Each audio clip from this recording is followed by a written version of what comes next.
Hello বন্ধুরা, আজকে আমি রান্না করব ম্যাগি চাউমিন। ম্যাগিটা সিদ্ধ করে ছেঁকে নিয়েছি।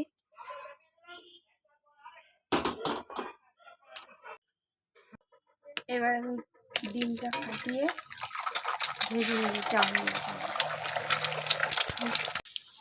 এবার আমি ডিমটাকে ভেঙে ঝুরঝুরা করে নিয়েছি চাউমিনে দেওয়ার জন্য। দেখুন বন্ধুরা, এবার আমি কড়াইতে তেল দিয়ে দেব। আপনারা চাইলে সাদা তেল দিতে পারেন, আমি সরষের তেল দিয়ে করছি চাউমিন। এবার আমি পেঁয়াজ কুচি, লঙ্কা ফাটিয়ে নিয়েছি, দিয়ে দিব। তেল গরম হয়ে গিয়েছে, পরিমাণ মতো লবণ, সামান্য একটু হলুদ দিয়ে এবার আমি সিদ্ধ করা ম্যাগি দিয়ে দেব। ম্যাগি দিয়ে ভালো করে নেড়ে চেড়ে দিচ্ছি।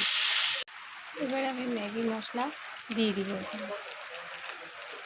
আপনারাও এরকম করে ট্রাই করে করবেন, খেয়ে ভালো লাগলে অবশ্যই সাবস্ক্রাইব করবেন।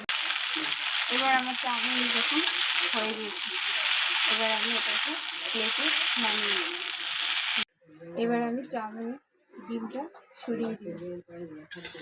আপনারাও এরকম করে বানিয়ে খেয়ে দেবেন।